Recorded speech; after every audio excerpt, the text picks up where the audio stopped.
亲爱的观众朋友们，大家好，欢迎大家来到天津卫视大型情感节目《爱情保卫战》，一起认识一下我们今天强大的情感疗愈团成员。大家好，我是于波红。在爱情和婚姻当中，没有纯粹的赢家或输家，而只会是双赢或者双输。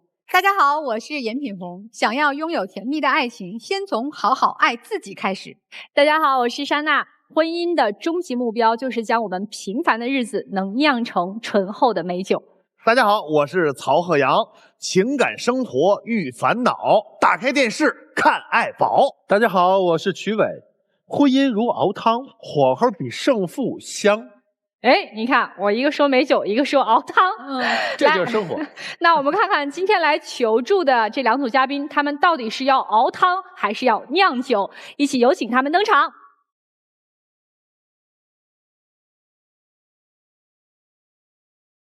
本期第一对情感嘉宾，于先生54岁，来自广东，司机；房女士51岁，来自广东，个体。他们遇到了怎样的情感困惑呢？用2个词来概括你们的问题：房子、父母。今天来节目的诉求是什么？就希望他做好他父母的思想工作吧，不要老是误解我。他脾气差，强迫症，不仅我父母受不了，我自己也受不了。欢迎二位啊！结婚多长时间啦？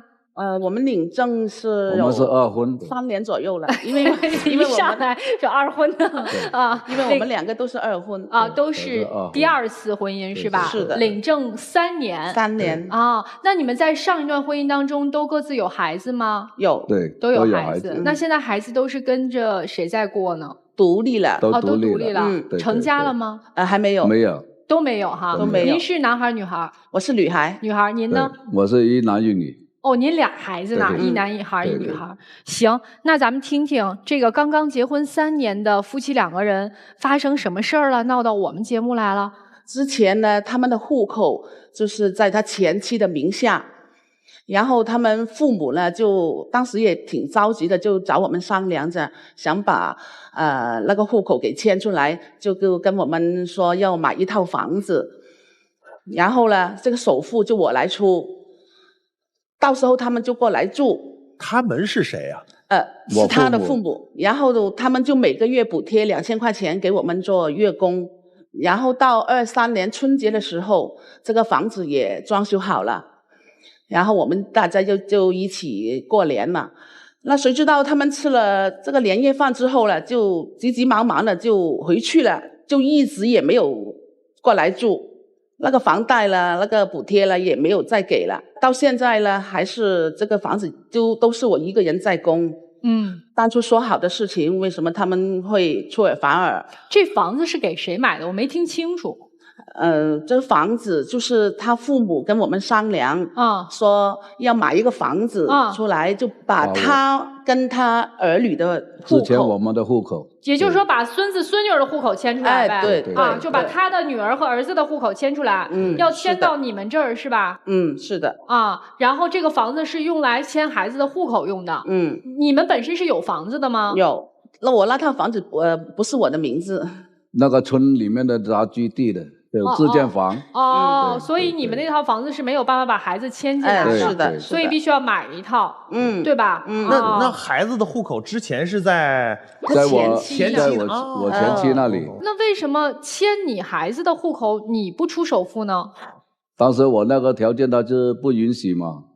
就是您手上没钱呗，说白了，他手上有钱，所以他付首付，对吧？所以这事儿现在怎么着就没下文了？就是因为他年30那天晚上呢，有点误解，感觉到他的各方面好像对他们那2个老人不是很在乎的意思，他就感觉到他没有尊重他，他2个老人就有点生气了。当天就年30过后了，他就回去，因为我爸爸妈妈也是那些干部嘛，感觉到没有被尊重。但是我以后我去那里住了后，那个更长的日子的话，他感觉会怎么样呢？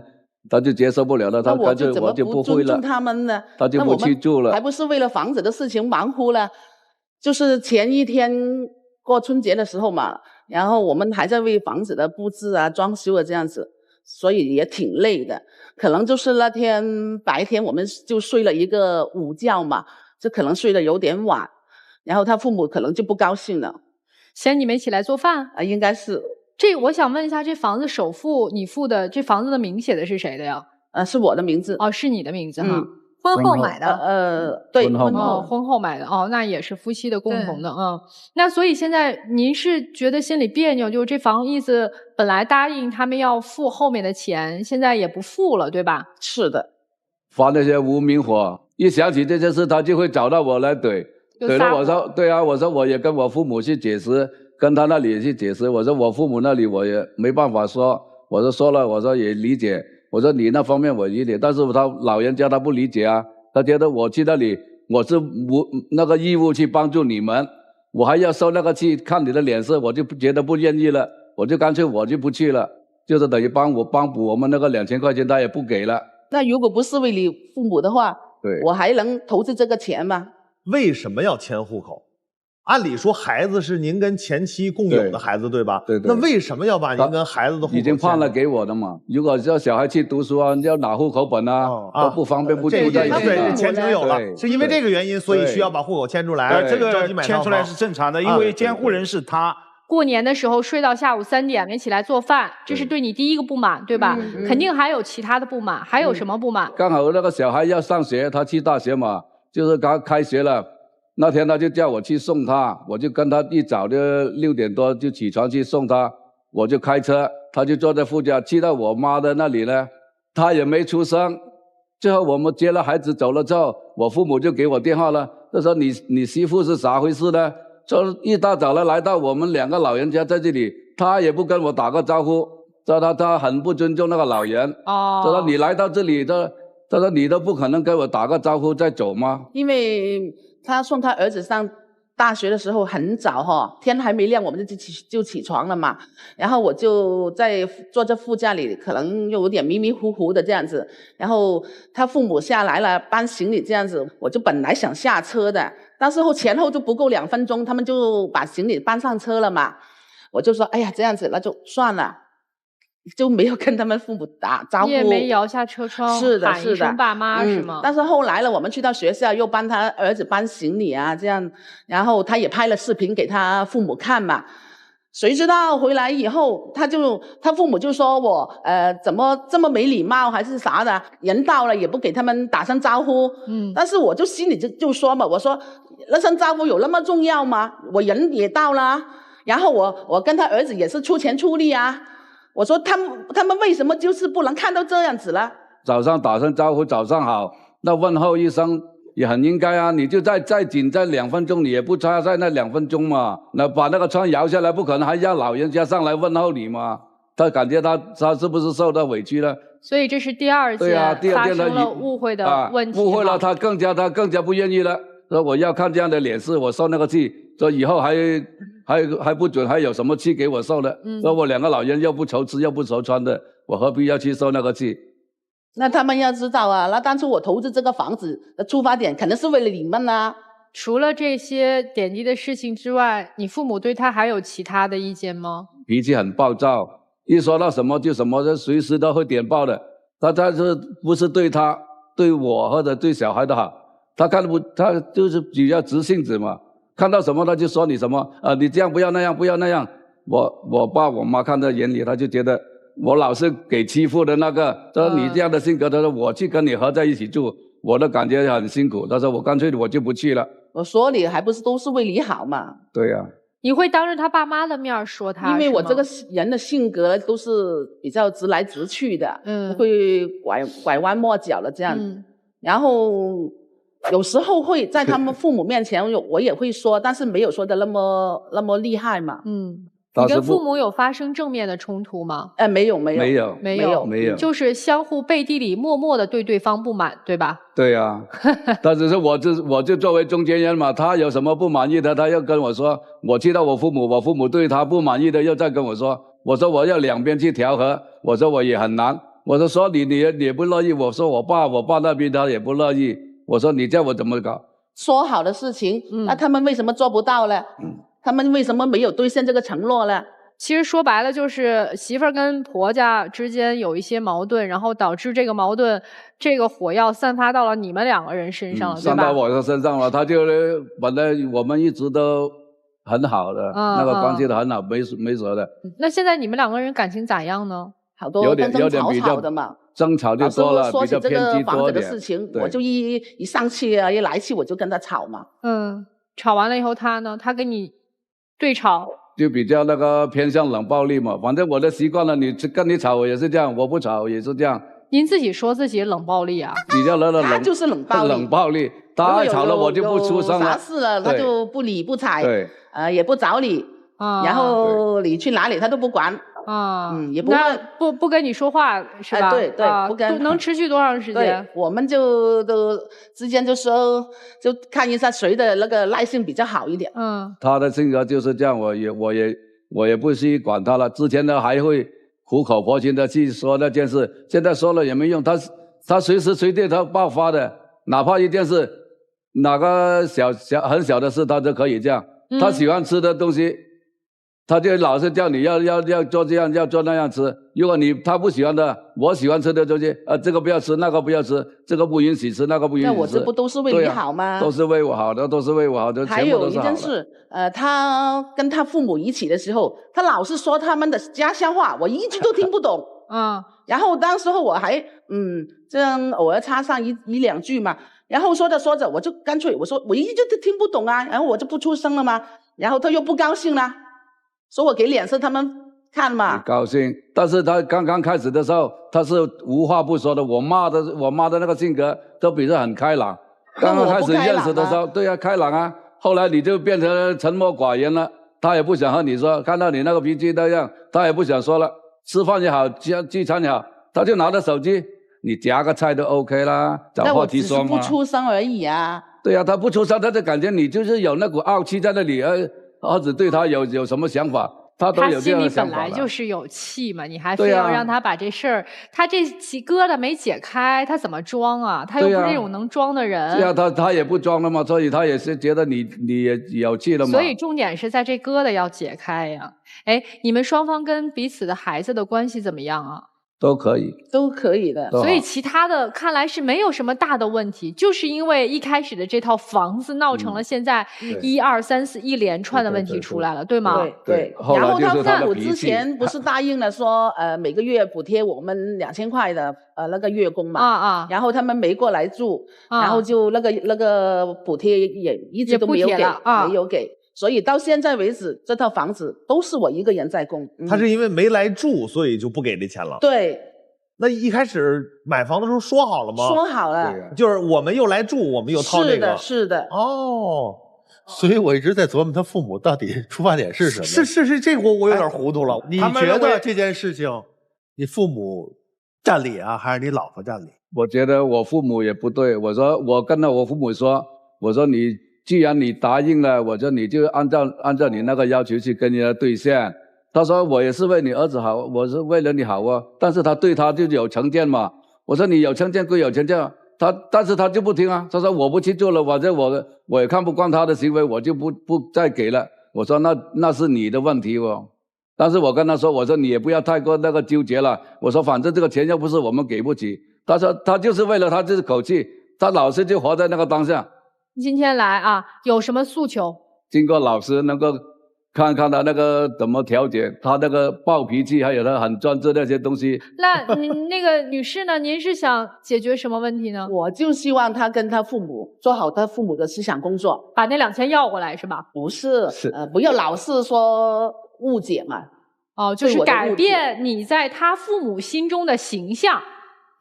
其实我也不是那么计较的人哦。那其实今天应该请你父母站在你那个位置啊，真的是应该跟你父母，要不然连个线。好像你在这件事情上你是空气，没你什么事儿，对吧？我问个问题，男方有每个月有收入啊？都有正常收入。一般每个月多少钱？6000块钱左右吧。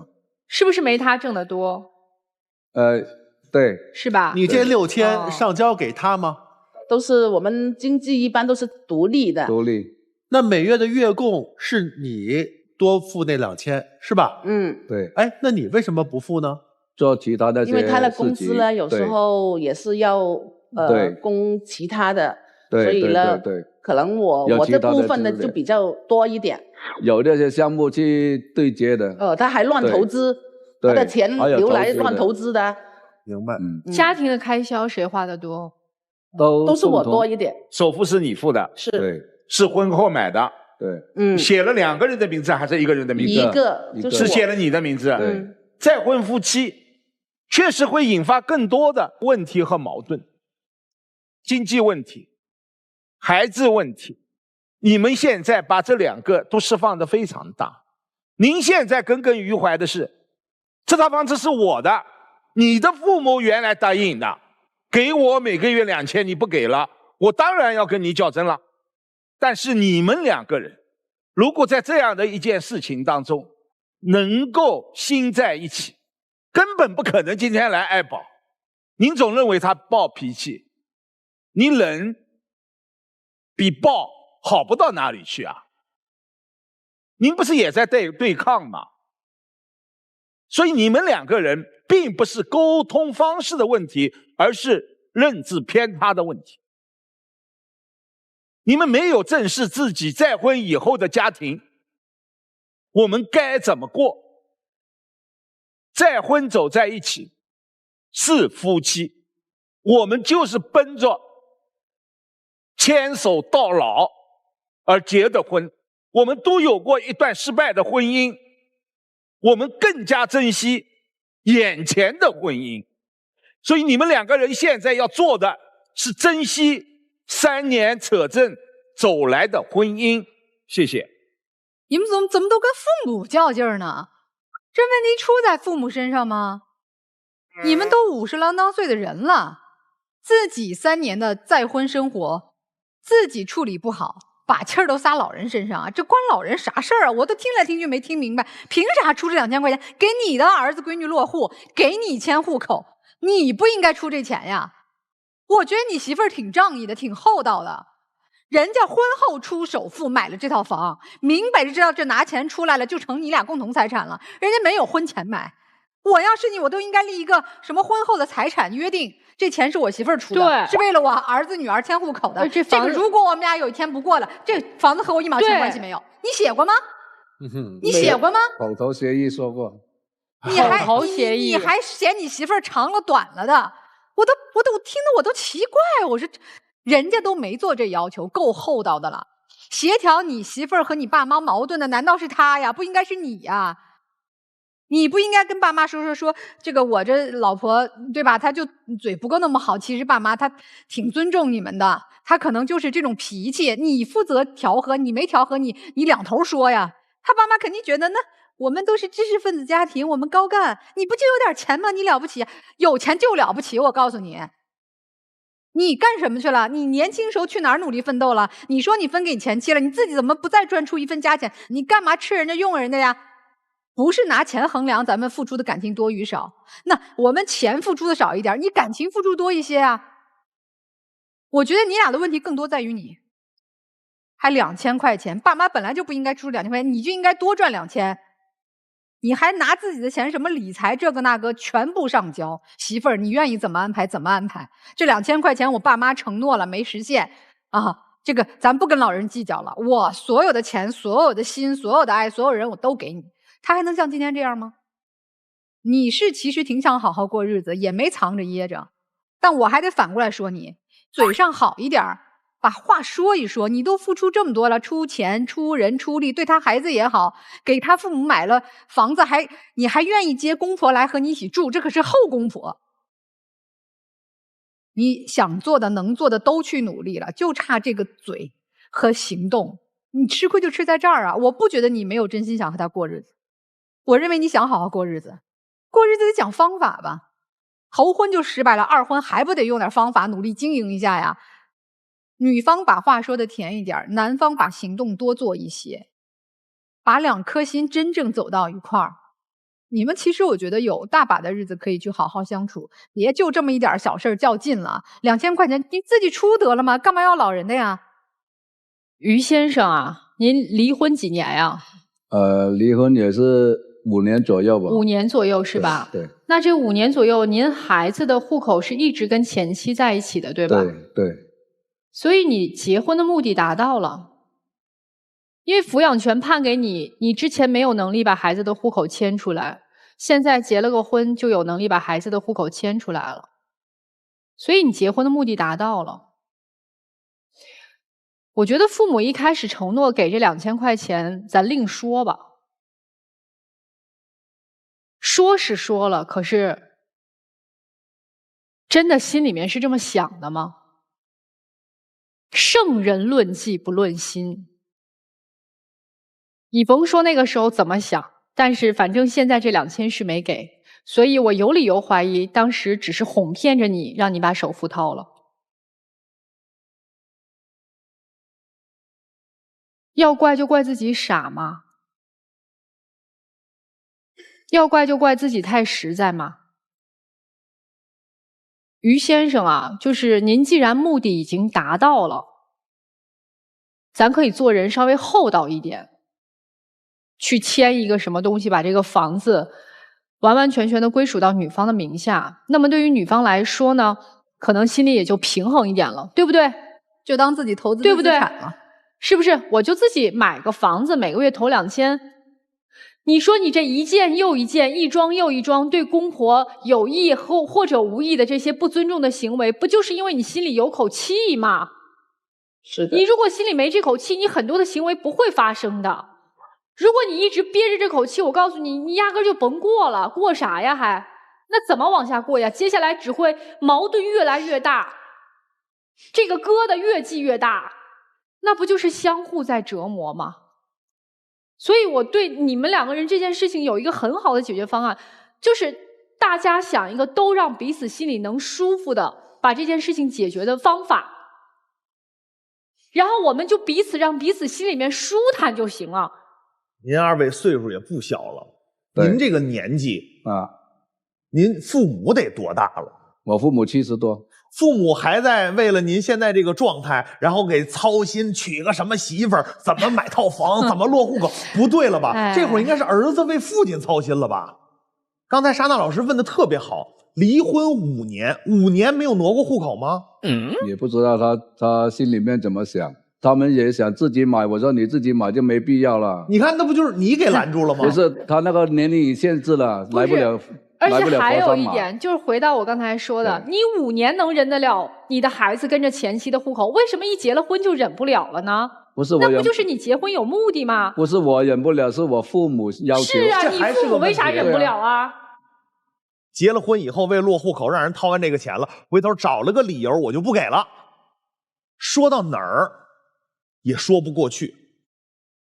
还有就是女方这个下车打招呼这事儿，确实。哪怕这车已经发动要走了，你这会儿说停，下来打个招呼，辛苦了，爸妈怎么着，你也得有个话吧。当然，从你的角度，我觉得也情有可原。2000块钱到了，这2000块钱不是钱，是这个事儿的意义，这个事儿的本质让你心里接受不了。所以我觉得，男方回去你得积极努力，你不能再不年生不年月了。等有一天女方起来跟你父母直接对着，咱别说对骂也好，或者怎么对着开始质问的时候，你就彻底完了。现在你应该起到一个协调作用。我倒觉得女生不应该隐忍，应该谅解。我一直在想，为什么老人要愿意出那2000块钱，而房子的名字写的儿媳妇儿？丈夫，你说出了真相。这个户口转的这件事情是老人主张的，对吗？解决的是他们的孙子孙女儿的户口问题，对吗？有再婚的儿媳妇什么事儿？请问，如果当时老人不承诺有这2000块钱的补助，这个房子会买吗？不会，这才是关键所在。所以我怀疑，老公是把老婆当成了提款机，公婆承诺当成了擦嘴纸，你们合伙挖了一个坑啊，一个填不满的坑啊！你看说出去，哎，只给了4、5个月，然后找了一个并不能成为理由的理由，不给钱了，外人还听着，哎，对呀，老人就是不应该给钱，这是你们的房子呀。但憋屈不都在儿媳妇这儿呢吗？对不对？咱得叫一个理儿啊。有些事儿咱就得说在当面。你弱，你无能，你可能对他是有感情，但你算计占了多少？至少这件事情这疙瘩解不开，咱把理儿就得说明白了，然后你们才看你们的感情之间到底有真情多少分。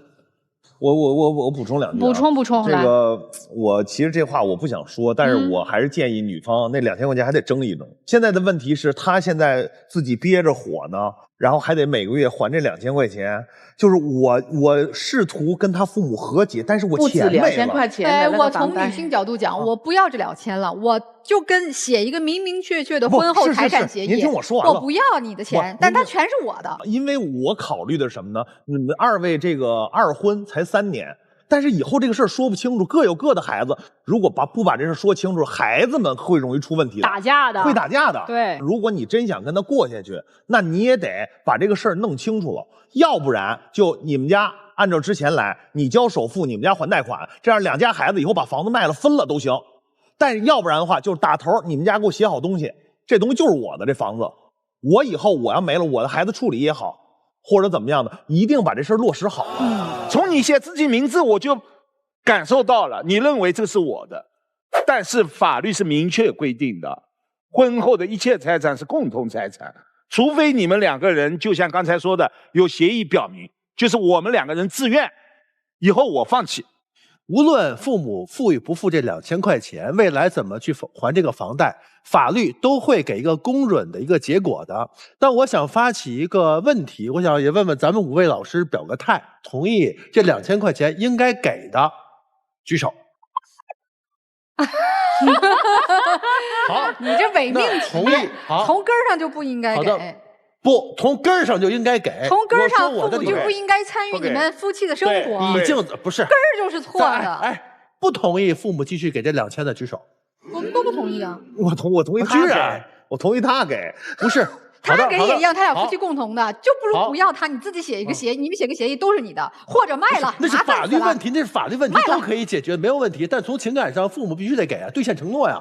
我口头承诺是承诺的。我认为口头承诺是我两个，一个孙女一个孙子，你是4通几出的，到你这里是自己的，哪有那么多附加条件？哎，就是一个条件，孩子的他的孙子孙女的这个户口转到这个房子里，就这一个条件啊，是还是不是？是。什么视同己出啊？但是这个跟老人没关系，跟他有关系，跟老人有什么关系？就这件事，这3方协议，老人没有协议，丈夫，我说这种口头的3方协议吗？家内的呀。老人、丈夫和妻子嘛，就这3分方嘛，为什么不能兑现承诺呢？因为老人没利益在里边。我想起一个问题来，你为什么说？我不知道，我就稍等，别激动。突然想起刚才有一对话，老人没给这2000块钱，给的理由是我不住，我就不给，所以这无理嘛。然后这是无理嘛。最开始买房的时候也是买了这个房子，把孩子跟我儿子的户口落进去，然后我们以后养老也在这个房子，然后我们每个月给2000块钱。是前面都是这么说的吗？是的，一切的前置条件除了落户口，还有一个我们俩人要进去养老，是吗？没有，不是这样的。他这主要的意思也就是说，就是我们的户口，他2个老人他住不住无所谓，对嘛？那就后来即使他不住，我告诉你，是他单方违约，听懂没有？也是老人违约，是不是人家儿媳妇不让他住，对吗？好。公说公有理，婆说婆有理，所以待会儿你们俩出来的时候，我们给一个附加条件，什么样的情况下就不用出来了，好吧？大家都想这个问题啊。来，我们请2组嘉宾交换一下位置。本期第2对情感嘉宾，张先生32岁，来自湖南，健身教练；江女士27岁，来自河北，健身教练。他们遇到了怎样的感情问题呢？我们已经在一起交往3年了，现在也到了适婚的年龄。他都一直没有提结婚，我觉得他不够成熟，我们现在经济条件还不够稳定，还没到谈婚论嫁的地步。他很多事情都不知道包容我们总是争吵不断。他的火爆脾气已经让我达到忍无可忍的地步，我们已经处于分手的边缘。哎，2位都是健身教练，你们2个人是情侣关系对吧？是的。啊，谈恋爱多长时间啦？谈恋爱3年了。3年，是因为工作的原因，然后走到了一起是吗？是的。那这3年谈着恋爱呢，不应该挺甜蜜的吗？又都是健身教练，发生啥矛盾了？就是我觉得我们已经交往3年多了嘛，然后也到了适婚的年纪，然后他还迟迟都不提结婚，还有我们俩就是争吵很多，不断的发生争吵，这样。你今儿是来逼婚的吗？也不是，就家里人也催嘛，然后我觉得也可以到了。咱们说一说你们2个人之间，你为什么觉得最近老争吵？你们俩有啥大的矛盾呢？我是一个健身教练，之前在北京自己开了6年的健身工作室。我们认识了4年了，然后我们交往3年。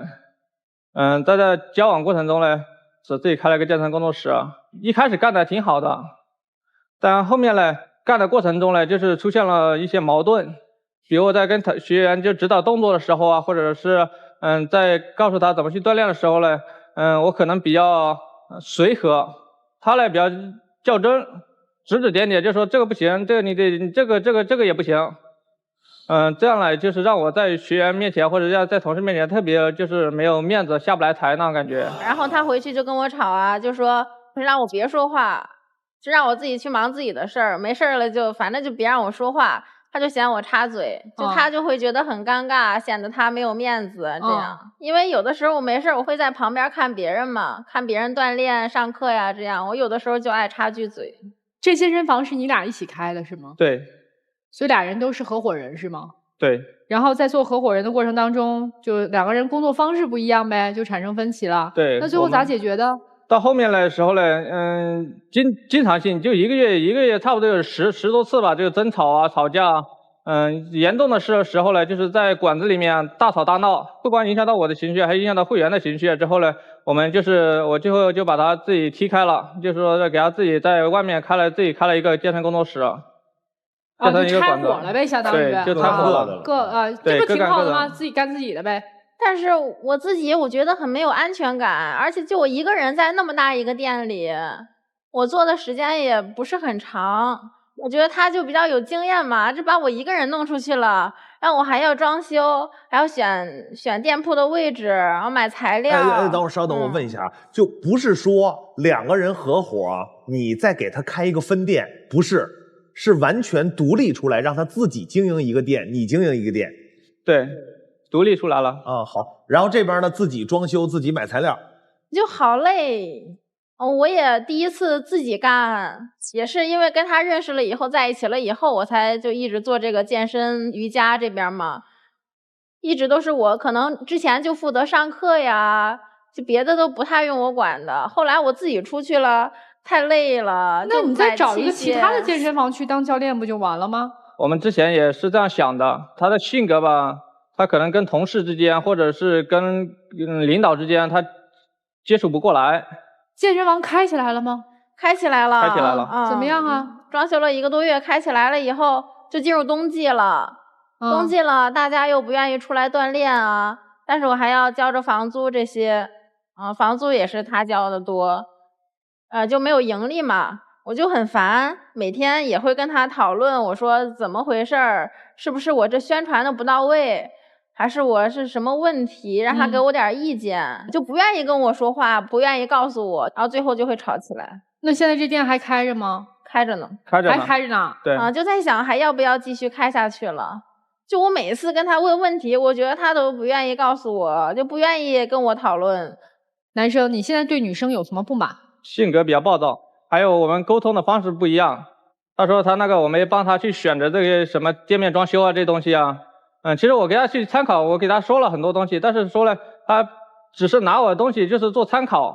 我说我喜欢黑色或者是红色，好了，那就是白色，他选白色了。那不是他的店吗？那他可不就选他的？所以他让我给他去参考意见呢。我就想他陪我挑挑，或者陪我去建材市场跑一跑，但都是我自己一个人去的。那他要不跟你去，你会跟他生气吗？他不说你暴躁吗？就我就生气啊，然后他就不理我，我一生气他就不理我。你生气什么表现？对，打我，打你！哎呦，因为他不理我，我非常火大，然后感觉我再不发泄出来就要憋死了，我一定要让他跟我说话，我就会打他2下。怎么打呀？过年的时候去看那个世纪钟，我答应他的是就是尽量早点去。我忙完之后呢，都已经9点多钟了，我赶到他那边来10点钟了。然后我们再吃个饭，11点钟左右。我想着4、5公里的路程吧，半个小时怎么样都到了，我们就打个车过去。打个车过去之后呢，然后呢在路上堵车了，下车了去走，人特别多，然后我们就跟着别人去走路走岔了。回来市里中敲响了，敲响之后呢，我们没看到，打我，就是把我脸都刮花了。他怎么打你的？他拿拳头拿指甲把我脸这里都刮了一层皮下去。是打着玩吗？就是还是不是打架，这个大街上打的。是真打的那种，真动手，真的，这叫家庭暴力。对，然后呢，我那是真打的那种，不是那种打是亲骂是爱的那种打。不是，这种不是。我们打完之后呢，我说咱不在外面打闹，咱俩回去怎么打都行。骑着车回去的时候呢，然后他在车上呢也打我，我骑着车来特别危险，他在骑着车上也打我，然后我俩就特别生气，然后就掉头就走了。我就觉得他有一些就是公主的病，但没有公主那个命。有公主病，没有公主命。那是因为我怎么有公主病了？因为他这不刚开了一个店嘛，然后开了一个店了，现在还处于这种就是没有盈利的状态，特别控制的节约开流了。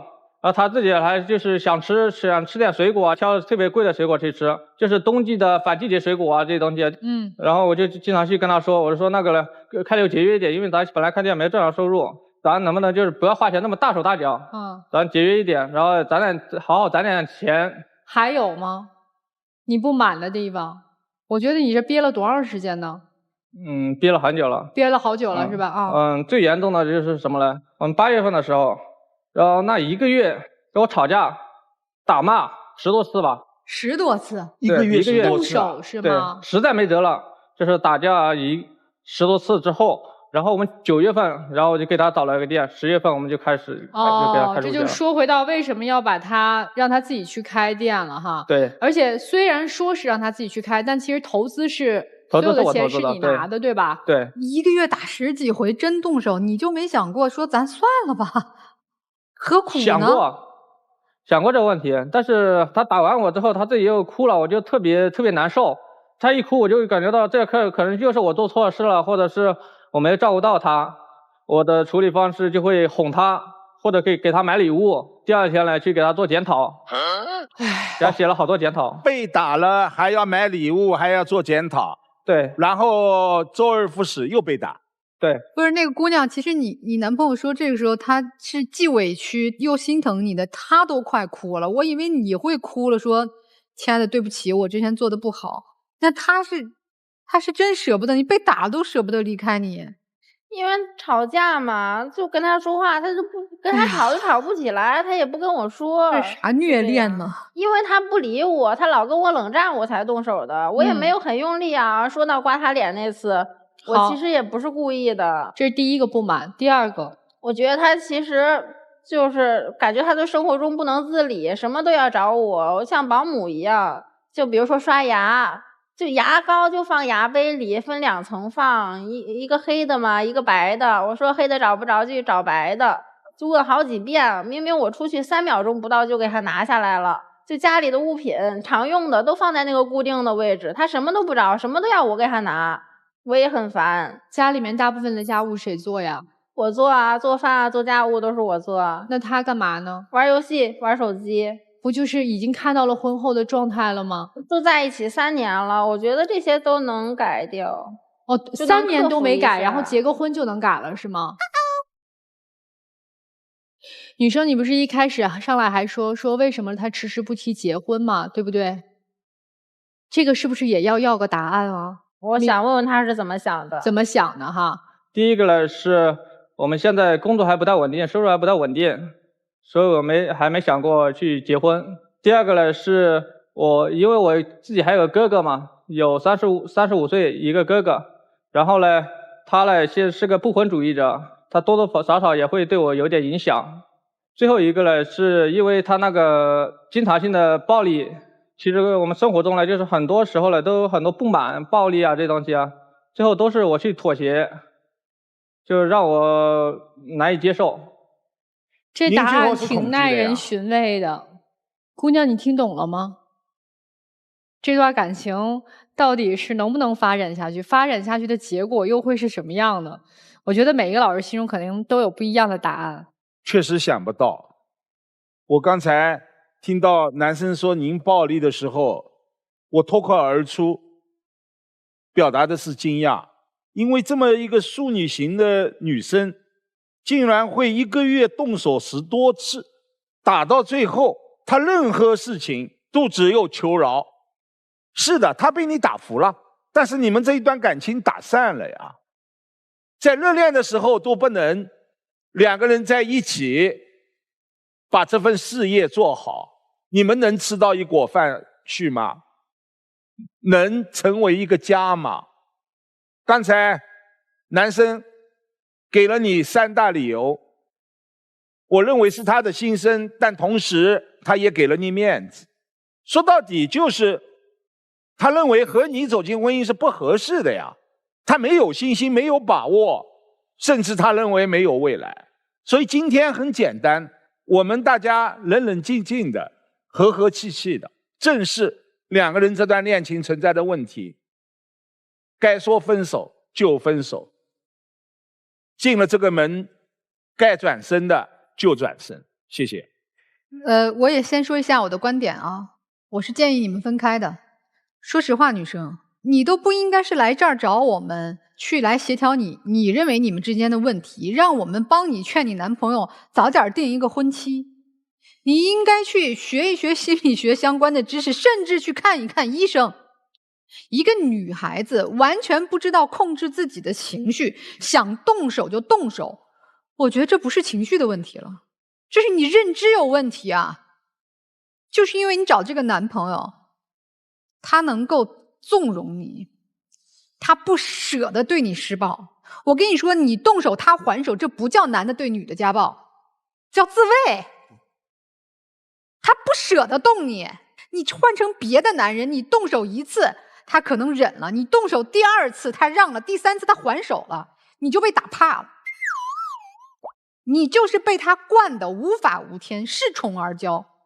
你试试换个人，你男朋友是善良的，他觉得哎，小姑娘20出头就跟我好了，对吧？我得对他负责任，他这个闹情绪我忍吧，我是个男的。男的咋了？男人就应该挨打吗？就应该天天惯你这坏脾气吗？你遇到下一个男朋友吃亏的一定是你。一个27岁的女生不知道控制自己的情绪，不知道管理自己的生活，你还能进入婚姻啊？我都劝你主动离开他，他把你惯坏了。男生说实话，善良归善良，愿意负责任是好事儿，但是没有底线就是你的问题。你以为这3、4年的时间是他好端端变成这样吗？你不作为啊也不行，我就躲，我就冷暴力，我就求饶，我哪怕出钱让他去开店，这些行为都没有效，而且你们持续消耗下去，让你更恐婚。本身婚姻是一件好事儿，是2个没有血缘关系的人，因为彼此相爱，彼此愿意支撑对方的生活，走到一起，共同体验并且抵抗我们人生的风雨和彩虹，是让我们的生活更加幸福，更加快乐。所以你也选错了对象，你也没这金刚钻，也揽不了这瓷器活。你也别眼眶红红的说，哎呀，我不忍心，他是因为爱我。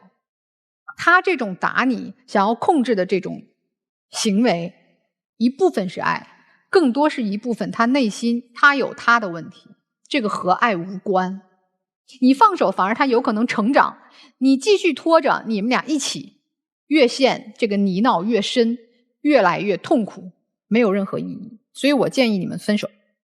有一句话是这么说，这个爱情的爱呀，它只是一张门票和入场券，它不是我们人生的毕业证，不是说我爱上了一个人，我就可以拥有他一辈子，或者说我爱上了一个人，我就可以为所欲为。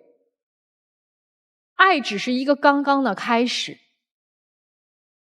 在整个3年的感情当中，姑娘，我就想问一下你：一，你输了感情，输了人；二，你把自己都弄丢了。刚才我听着男生说那3大点拒绝你的理由的时候，你知道我觉得你多可悲吗？你听懂他背后的每一句话，每一个拒绝你理由的意义了吗？你跟他在一起这3年，说白了，你有收入、有工作吗？你跟他合伙经营一个健身房，你既然作为合伙人，你怎么能在自己的经营场所和男朋友去公开打闹呢？你不考虑店的生意，不考虑店的影响吗？你一直在耍小性子。所以我为什么说你丢了自己？你没有任何的工作能力，没有任何的工作经验，也没有任何的收入。我问你，现在人家今天跟你说分手，明天怎么办啊？你让你男朋友说出来说他不适合给别人打工，因为他没有那个社交能力。你看看你在你男朋友眼里是一个什么样的姑娘？1. 公主病，2. 没社交能力，3. 花钱大手大脚，4. 无缘无故就动手。你这样的一个形象，你觉得你自己还值得被爱吗？他还有什么理由跟你结婚呢？姑娘，我觉得你现在当务之急不是去问他你什么时候娶我，当务之急是我到底有什么技能傍身，我适不适合做瑜伽教练？否则的话，他转身就走了，你怎么办？那我觉得对男生就一句话，如果你真的觉得没有想要娶对方的这个打算的话，不如说清楚，各自安好，就这样。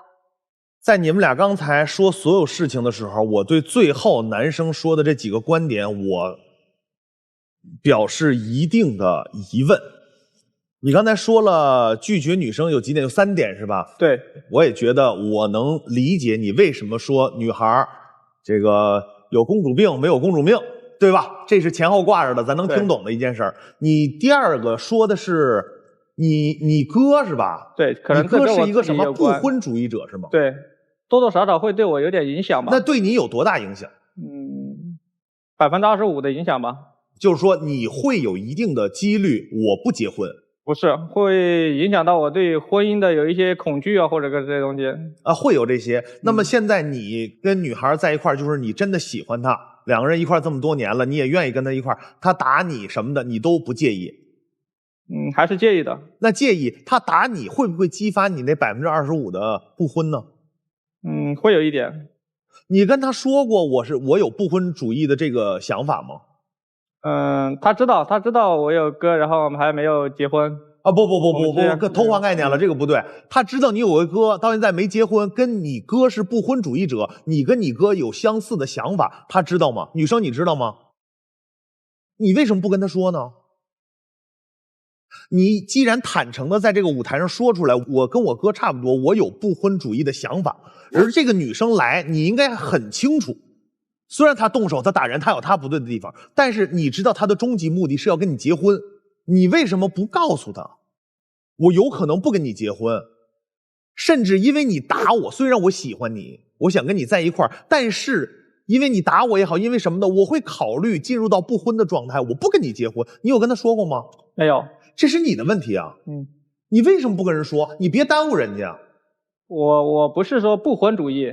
我只是说，他可能会影响到我对婚姻的判断。那好，他现在想结婚，你觉得他现在的一切行为，包括打你也好，会影响你对婚姻的判断，然后你决定不结。对，他现在就想结，你现在怎么跟他说呀？实事求是告诉他。我个人觉得你们俩人现在心智完全不成熟，根本就没有想好什么叫婚姻。女方有女方的想法，可能女孩可能更柔弱，当然也不能用柔弱这个词，因为2位的这个身体状态都挺强的。但是我是觉得过日子2个人是心灵上，我建议你们理智的想好要不要继续走下去，好不好？女生啊，学不会收拳，谈什么拥抱？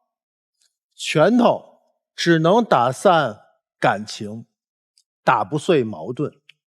你们之间的矛盾很多的，最核心的是，男生现在懂女生呢。他为什么要跟你暴力沟通呢？他掩饰的是什么？是他心里的焦虑不安。3年了，你没有一个明确的态度，反而好像是越走越远了。他的情绪上有一个黑洞。当然，他通过一些极端的手段去过度的索求你给他的情绪价值，你给了吗？没有。为什么不给？现在好似你们俩绑得很紧，在经济上，然后共同创业，生活上在一起，女生再多照料你，对不对？对的。你把经济担当等同于了情感担当，你在情感上一直是在冷暴力，你在逃避那些冲突，但这些冲突你永远无法避免他们的后果。所以给到你们俩一个很切实的建议啊，首先第一，先不要谈结婚，我们先疗伤。第二，先拆伙，我们终止商业的合作，我们让彼此的情感空间啊留出来。因为现在你们顶得太死了，对吗？女生自己找一份工作，回归你淑女的样子，你是可以有的。你没有你表现的那么强，你几次都哭了，对吗？你是一个很重感情的姑娘，你对她缺乏尊重，她对你缺乏共情。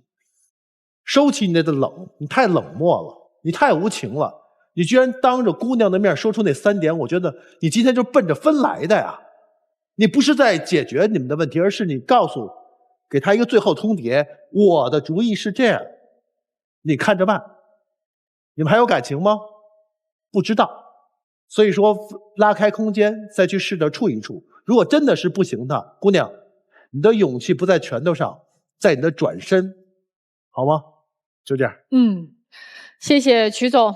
那接下来我们2组嘉宾要先回到门后，但是啊，在回到门后之前，我得给我们的今天的第1组嘉宾设置一个条件。刚才说各位老师想一想，如果2个人同意，夫妻2个人共同来面对这一套有房贷的房子，共同来还房贷，就出来了。这件事儿，我觉得理儿错在了父母，承诺了，甭管是口头的还是笔头的。但如果现在放在小两口身上的话，那要做另外一个转换，就是老公，你一定要把今天所发生的一切转述给你的父母听，因为他证明他们不是全在理。第二，你要多拿出一些钱来负担2000块钱的事儿，你拿出来是一个态度，但老婆未必会收，你懂吗？就是要不然就是签个婚内协议，对吧？同意这房子，就是说明白了，也真的是别给子女们找麻烦留隐患。对，这房子就是女方自己的这个个人财产，对吧？你们写这么一个，要不然就是2000块钱你每个月掏了，别让女方再付了，行吗？你们同意这样的解决方案就出来。但如果你们2个人没想好的话，或者说女生心里这个结儿压根儿我觉得我就是过不去的话，就别出来。男生如果没态度的话，你也别出来。就算你出来了，我也让你回去。好吗？那么对于这小年轻情侣的话，你们2个人就继续处就出来呗。继续处就出来。如果觉得可以冷静冷静，大家都先冷静冷静，不一定说今天就分开啊。你们2个人就可以选择不出来，好吗？我最后补充一句啊，你都敢说出我会受到不婚的影响，我觉得其实这个话在这个舞台上说很伤人的。你当着女方的面就已经很恐怖了，这个话。我真的觉得曹老师，他不是不婚，他就是遇到他现在不想娶她。他换一个姑娘，你就给人痛快话，就是你别说我不婚，我受人影响，就说你打我，我忍不了，对，就可以了，不要坦诚一点，推卸责任的话。我同意，这个面子不用给。对，我们就明明白白告诉女方，我们没有办法走到未来的。来吧，请我们2组嘉宾回到门后，谢谢大家。你咋了？还想把他俩撮合在一起啊？你看女生哭的，哎，哭是好事儿，哭就将就啊。不是，这哭真的是好事儿。他要能从今天发现自己有问题，成长了，成熟了，他能遇到一个真的爱他、愿意娶她的呀。所以他改了。另外，这个男生还有一句话是，这里欲言又止没有说出来。他也供养不起这个祖宗。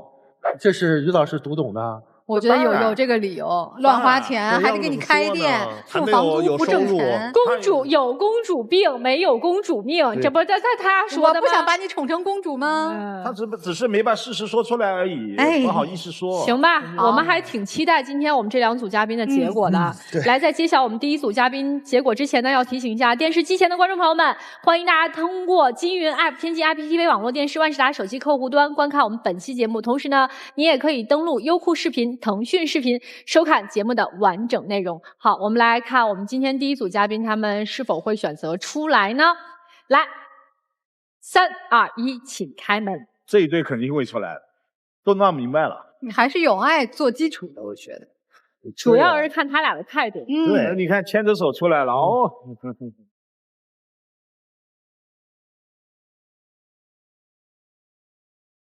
来吧，我看看要不要把男士轰回去。你有啥态度吗？因为今天来到听到那个老师那么多，给了我的很大的那个心理，我都很理解了，所以我也是决定回去之后用我自己个人的行动去劝服父母，还有我自己也要做我应该做的事情，用我的爱去感化他。你这有点虚。你这说的全是假大空。您赚的收入愿不愿意拿出来付房贷？以后我的收入都给他来管。哎，这就好了嘛。以后我的收入都由他来规划，由他来管。对，投资理财是个态度，他来定。这就是个态度。女士怎么样？你觉得？现在舒服多了。行，舒服多了，那就抱抱吧。接下来让我们一起进入浪漫30秒。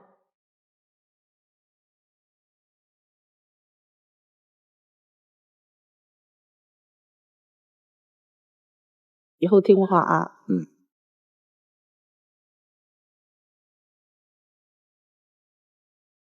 谢谢你们啊！重组家庭不容易，婚姻之路很难走，希望你们且行且珍惜，祝你们幸福啊！好，谢谢老师，谢谢你们，再见，拜拜，再见，拜拜。